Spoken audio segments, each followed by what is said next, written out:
Sisil! Lasing na lasing. Halos di na makatayo. Ito na chance natin na makaganti. Sa pagporma niya kay Missy? Bakit pa? Alam siya mapapala dun eh. Loser lang yan. Mabiti nila kami yung mga tropa niya sa atin. Ano? Tara, ano? Sugod! Kawawa sa atin. Sige! Pre! Tara!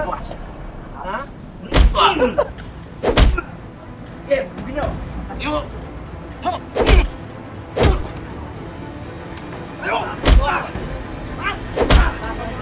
Ano? Ha? May polis pa ko! Sibat!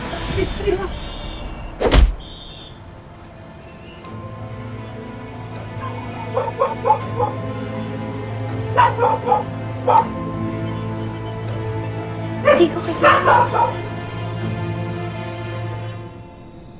Gusto si yaya mo? Nasa kwarto niya. Ayaw niya ako harapin eh. But, I don't blame her. Sana, one day, mapatawad niya ako. Papatawad ka nun, mahal ka ng yaya mo.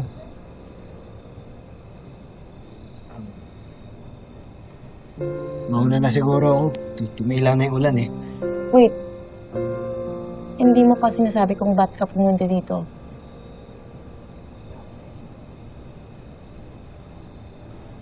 Meron sanang gustong ipagtapat sa'yo, Chelsea.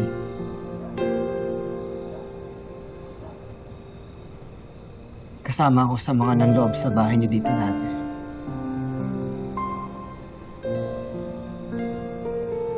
Alam ko. Hinihintay lang kita na umamin. Paano mo nalaman?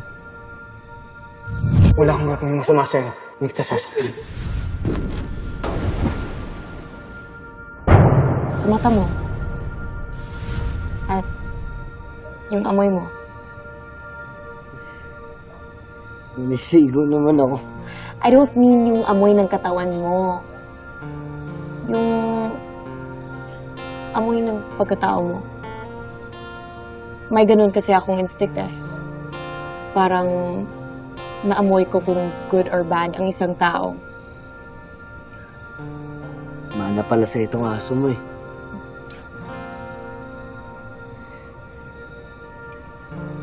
Hindi ka galit sa akin? Hindi. Alam ko naman na you were protecting me sa mga kasama mo. Kaya mo ako pinasok sa closet.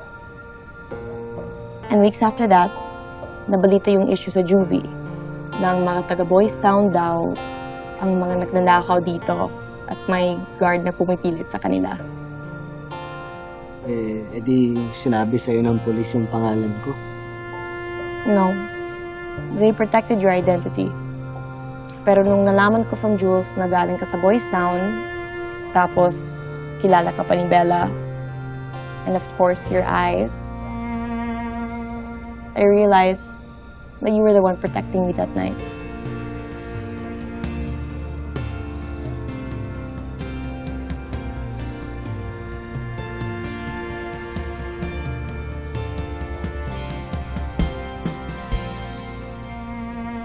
Seto.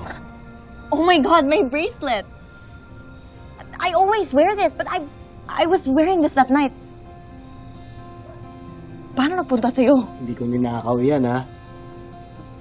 Baka sumabit ata nung nasa aparador tayo. Alam mo, sinasabi ng kaibigan ko na tapong ko na daw yan. Baka magamit pang ebidensya laban sa akin. Pero hindi ko kasi magawa eh. Baka kasi importante sa'yo. Tsaka umaasa ako na balang araw, babalik ko sa'yo yan. Thank you. This is really important to me. May nagbigay sa inyan, no? Let's not talk about it.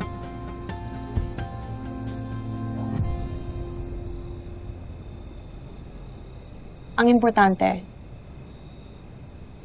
mahanap ko si Nene.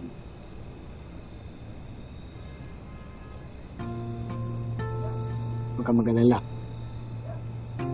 Mahanap natin siya. Tutulong ako. Paano?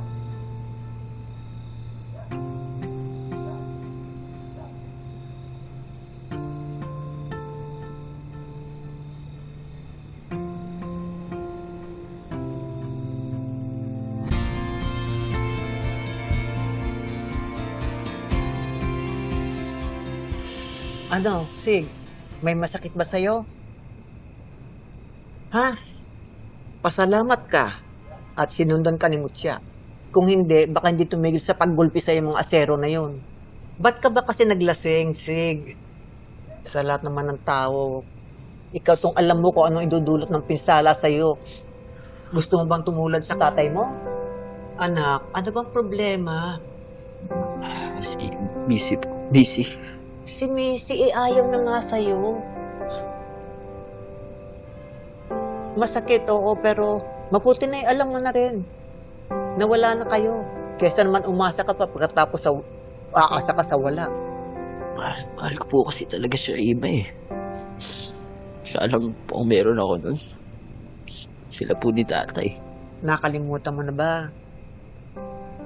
Na noong bata ka dito ka sa akin. Niiwan ka rin sa akin ng tatay mo pag busy sa shop ninyo. Sabi mo, dito ka na lang titira.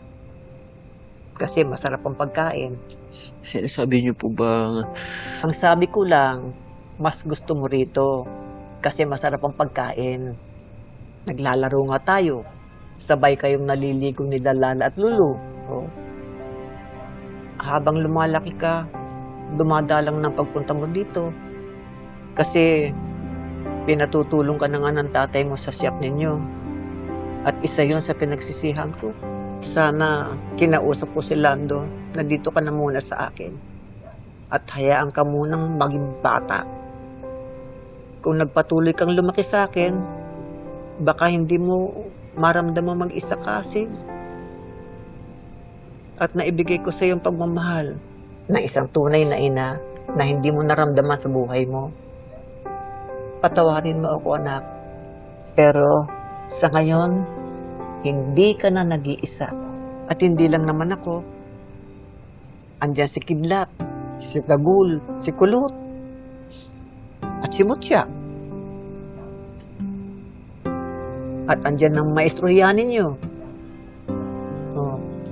Ang mga tao sa Riles, lahat nagmamahal sa'yo.